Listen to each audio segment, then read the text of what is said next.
Hello friends and welcome to Sustainable Prepping, your home for fear-free emergency preparedness and a sustainable life. My name is Brecky and today I am finally back after a hiatus because we moved with a Costco haul focused on things for my emergency preparedness pantry and long-term food storage. I'm gonna be taking you along to show you what we've got in our new house, and I will soon be doing a new house tour for you. So if you're curious to see a little bit of what the new place looks like, I'll take you on a tour of that. But for today, I wanna show you what I picked up at Costco recently in a haul. Now, this is actually two different trips and it's not everything from both trips because we bought things like a trash can and a printer and stuff like that. But I wanted to show you what I'm picking up at Costco for my emergency preparedness pantry. This is gonna be, some of it is a working pantry, some of it is my middle term pantry. One thing is for my long term pantry for sure.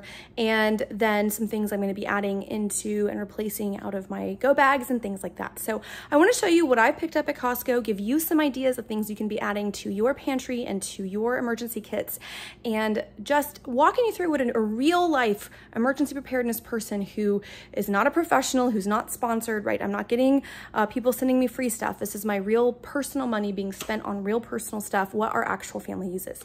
So let me show you what I picked up at Costco. Okay, so here's our haul. This is the haul. Now, there are a couple things I purchased in a previous haul. The rice is one of them and the batteries is the other, and I'll get to those in just a second. But the rest of it was from a haul I just unloaded, which is why I look like a sweaty mess. And I want to talk you through what I got, why I got it, and what you can start thinking about for yourself and your family. Again, I am not someone who gets sponsored. People don't pay me to get things. So this is what a real life family stocks up on. You will see a lot of kind of pre-made snacky things over there, and I do have some of that, and I will tell you why as we go through. And I'm gonna start here with beans. Now I've got the organic black beans here, there's 8 cans, and the organic garbanzo beans, there's 8 cans. If they'd had cannellini or white beans, I would have gotten those. They didn't have them. These were each, I believe, $7.78, so they were under $8, which means they were cheaper than $1 a can for organic. We do try to eat organic where possible because I don't want to add pesticides to my system and potentially overload it and cause hormone disruptions and other things. You can make your own decisions, right? Your family is your family, but that's a choice we make for our family where we can afford to do so. We try to eat organic. I like having pre-canned beans, and yes, I can can them myself. I have my canner. I just have not had a chance to get my canning set up in place in the new house that we're in. So I am going to lean into getting some commercially canned. You'll see that over here with an 8-pack of the Rotel, which I love to use for things like salsa chicken. That's one of our favorite things. I will occasionally put it in a quick chili if I don't have the right kind of tomatoes, but this just allows me to have a whole bunch of recipe options right there in just those 3 things. And they were all under $1 per can, which compared to my local grocery store is a savings. I then got some of these little fruit cups. I don't love that they're in plastic. I am trying to cut back on plastic use, but can't win everything. Some of these will go in my daughter's lunches because they're finally in daycare, but some of these will go kind of into my storage so that I have some fruit on the shelves. That's going to go the same thing for here for these crunchy granola bars. Are these the best for you? No. Can I make my own granola bars? Absolutely. But these are nice. They're pre-packaged. Some of these will go in my go bags. Some of these will go in lunch boxes. And some of these will just sit in the pantry for a day when I need them to have as a backup snack. So they're pretty shelf stable. They've probably got a good 6, 9, maybe 12 months worth of shelf stability, and I will use them. That is another reason we go for these Go-Go squeezes. They're in Mylar pouches. They're easy to use. You don't need a utensil. This has a bunch of different fruits mixed with the apple. Again, these are organic. I could pay less if I chose not to be organic, but that's a priority for our family. These will go in lunch boxes, but some of these will go in go bags because you don't need a utensil, and it is a way of getting a little bit of fruit and a little bit of fiber into your system, which is something people gotta think about as they look at. You're eating a lot of stuff like this, not super fibrous even with the oats, so you might want to think about that. That's a different video for a different time. Okay, over here, these are new to me, so I will try some of these and let you know how I feel. But I have the Element. In fact, I've been meaning to do a video on them for months. The Element powder, but they're very expensive. They're incredibly good. They are a rehydration powder that doesn't have a ton of sugar and added fillers. and I really like them. And I've been trying to drink them more, particularly now that I've moved down to the deep south. We're in mid-state North Carolina from up in the mountains of West Virginia, and so we're sweating a lot. And so you want to be able to stay hydrated every day, but then to have things in your pack that your body has had before. I'm trying this liquid IV. I've heard some reviews. They've been positive. This one has a little bit of immune support, so this one's just a little bit of extra vitamin C. I want to try those. This is the regular lemon lime flavor, so I want to see how we like this one. And then I want to see how we like the one with a little bit of caffeine. Yuzu pineapple. Yuzu pineapple. I've never had any of them, but I'm hoping I like them, and if I do, I will have dedicated whole packs just in my midterm pantry. You do absolutely want to make sure you have rehydration electrolytes. It's such an important thing, y'all. Just drinking water is not going to rehydrate. You got to have the salts and the electrolytes. Okay, another find I was not planning on getting was this CyberPower battery backup with surge protection. So one of the things I was struck by is that, you know, you can plug it in and have it kind of working as per normal and have it as a surge protector, which is important.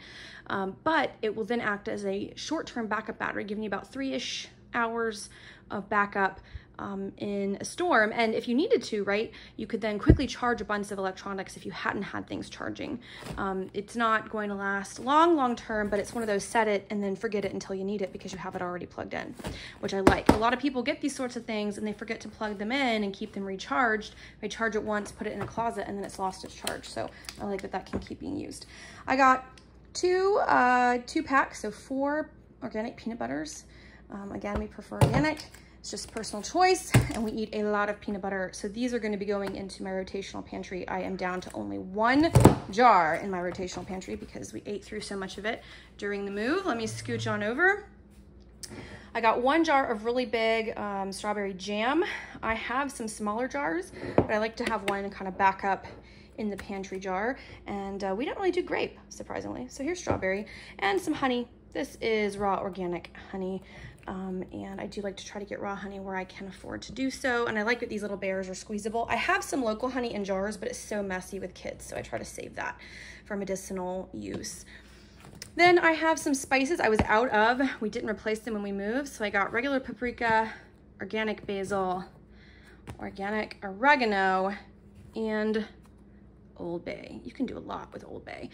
You want to have spices. You want to have a lot of spices because you can take those cans of beans and rice and make them taste a whole lot better. See, there's the rice if you've got spices. I do like organic, anything that where the spray is going directly on the thing going into your mouth. So the leaves, right, are going to go directly into your mouth. I like anything like that to be organic.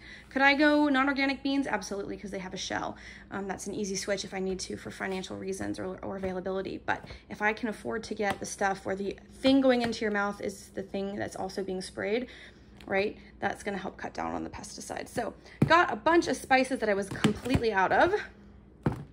More face masks. Some of these will go in Go Kit. Some of these will go in my daughter's daycare bag. I got some pull-ups. One of my daughters is totally potty trained except for at night. Actually, she's pretty good about at night too. But we have these as a backup. And then one of my daughters could be potty trained. She's fine at school. It's just at home. She just doesn't want to do it. So half of these we'll use here and half of these will go in our go bags and replace the old-fashioned side diapers, you know, the side tabs.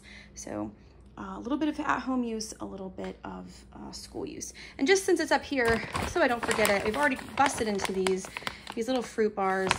We're testing them out to see how the kids like them. So far, my oldest daughter likes them. I haven't tested them on the rest of the kids.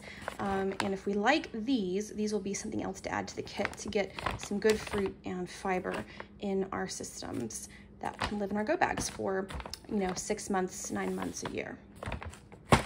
Also, before I forget, more sunscreen because we've now moved down out of the shady gray mountains and into the hot, flat sun. So here is some more sunscreen. And yeah, one of those is gonna get used and one of those is gonna be in my backup supply. Moving over here, these were from a previous order or previous pickup. And some batteries. I just got these today. These are some 9-volt. We actually need these. So some of these are going to stay in our battery drawer and some of these are going to get used. We actually could not move our batteries with us. We could not put them on the moving truck. So we have to replace a lot of our batteries because there wasn't space in our car. I now have some C batteries, and then this is our AA, and then I actually have AAA, but we've already opened them and they were kind of falling everywhere. So we've got 4 packs of batteries. So here is our rice. Sort of speaking of rice, and I got a big bag of Jasmine rice. Now this is going to go into a 5-gallon bucket with a gamma lid, and I'm going to basically have this on hand for use. I have a smaller bucket that I've been using and I've been loving, but I want to move to a larger bucket because we just go through so much of it. So that is my rice. Now I'll take you to the other side. Let me pause for just a second. God bless Jump Cuts, although this is the only thing really on there, and that was a box of Cheez-Its, half of which will get used in our kind of working pantry, and the other half will get stored for emergency snack situations. And again, this is sort of what I have. This is what I am curating in my space. I also bought, and I'm not going to pull it out because it's already frozen, I bought 9 pounds of organic chicken. It was not cheap, but it was cheaper in the grocery store. And my goal is to buy another 6 pounds and do some canning with that chicken. So to do between 6 and 9 jars, pint jars of chicken, because I'm down to only 4 on my shelves. And you'll see those when I do the home visit. But friends, that's it. This is the haul, right? A little bit of everything. Not a lot of toiletries because we actually are pretty well stocked in that front.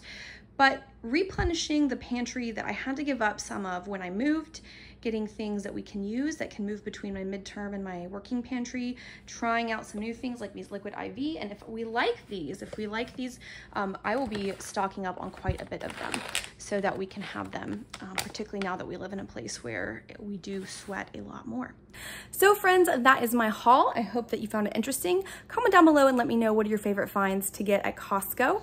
I'm not used to having a Costco that I can go to regularly. Not that we'll shop there regularly, but you know, more than twice a year. So I'd love to know what your favorite things are. And let me know what you are stocking in your working pantry, your midterm pantry, and your long-term pantry. What are you getting supplied now as we begin to head into fall and into winter? And we know that there's going to be some, you know, food scarcity and food shortages and what that's going to look like. I want to know what your thoughts.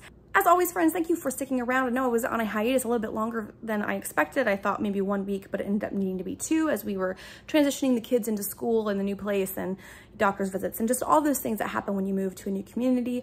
I'm so glad you've stuck around. We've hit 1,400 subscribers, at least we were the other day, and that's really exciting. Once I get to 2,000, I'm gonna do a huge Q&A, so look forward to that, hopefully sooner rather than later. You can come and hang out with me. I've got all my information down below for my Facebook group, for my Instagram, and of course you can hang out with me in the comments. I hear a child coming, so I'm gonna ask you to give me a like, and I will see you in the next video. Happy prepping.